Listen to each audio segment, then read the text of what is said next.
Hey, how's it going, guys? Welcome back to the channel. Thank you so much for tuning in. I'm really excited to share 3 pillars of leadership that I think are absolutely crucial to what makes a good leader. I've been reading and listening to a lot of content about leadership, and I'd want to share these things that stuck out to me as 3 of the most important things about leadership. So, without further ado, let's get into the video.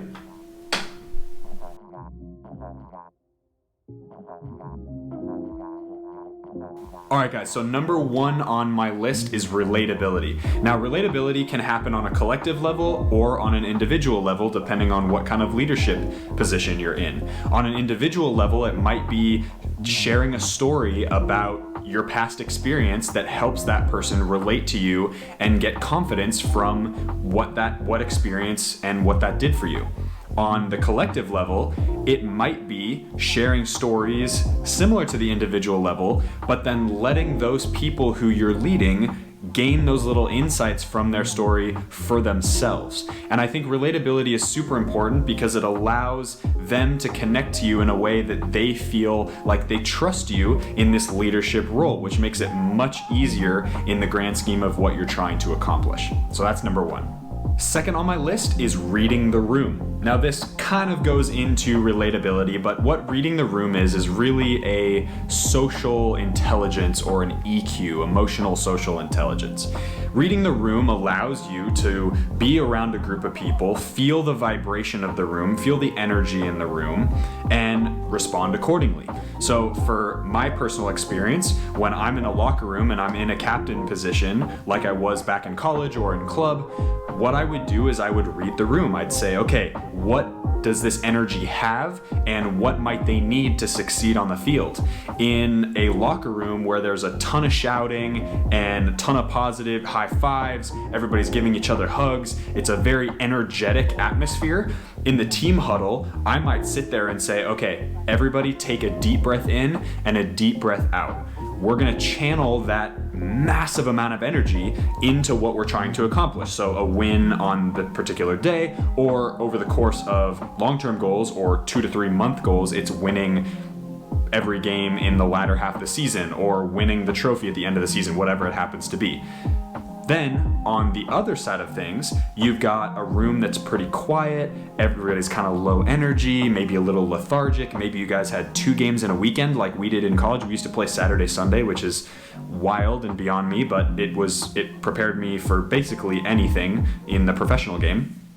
But all that aside, if you have a locker room or a boardroom that's really low energy, you might need a leader who comes into the middle of a huddle and does some sort of chant, or in a boardroom lifts everybody up. Maybe they ask everybody to stand up and say, I want everybody to extend their arms like this into a power pose, and let's get this energy going. Let's hop up and down for 30 seconds and try to get the blood flowing a little bit so that we can start to get those ideas flowing and get to where we need to be. At the end of the day, reading the room is about taking the energy and the vibration of the people that you're with and moving it all in the direction of where you collectively want to go. Everybody's going to want to go their own directions, but it's about making them think that they're motivating themselves and the people around them towards this certain goal. And that's what a good leader does. A good leader doesn't necessarily say, I need you to do this, you to do this, you to do this. There are times when that's appropriate, of course,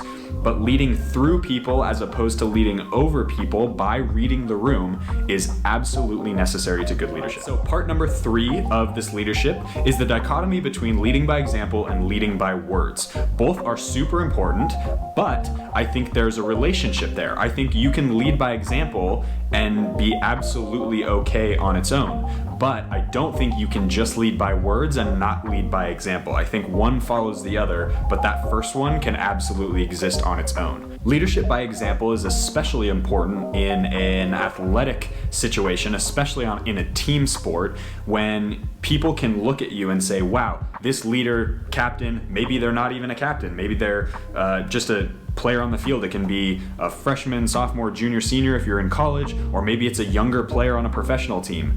If they're putting in the work and they're leading by example, they're playing well, they're making good decisions, or similar to a business, if somebody just puts their head down and works really hard and leads by example and makes good decisions, has integrity and work ethic, all that stuff, that is leadership by example, and people look to that for inspiration during times when perhaps they're not feeling like they have the energy to move forward in whatever they're doing.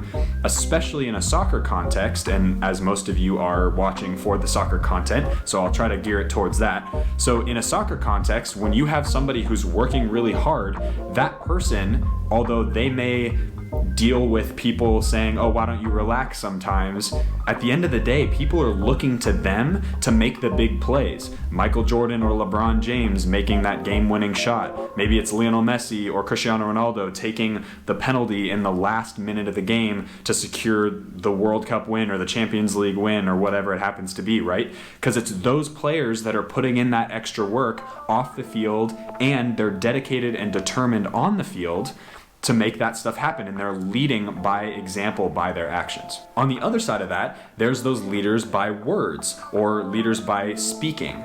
And I think that can have a very, very impactful outcome, especially when you're dealing with large groups of people. I think you, perhaps in your private life, you have to lead by example and lead the life you want others to live and what you're preaching, but then you may only be able to show them the things that you say in a conference or in a locker room or at a showcase, etc. And on that note, it's very, very important to use the 2 points that I mentioned before, relatability and reading the room, to accomplish that goal by leading by words or speech. All right, guys, that's it for the video today. Thank you so much for watching. Hope you enjoyed that little snippet about leadership. It's something that means a lot to me. I've studied it in school before and am always fascinated to learn more. So if you have any resources on leadership that you want to share, feel free to link them in the description or DM me at Noah Kavanaugh Official on Instagram. Would love to hear from you guys, and always happy to talk about leadership, because I think it's one of those things that can apply to absolutely everybody in their own worlds. So as always, guys, be awesome, and I'll see you guys in the next video. Take care.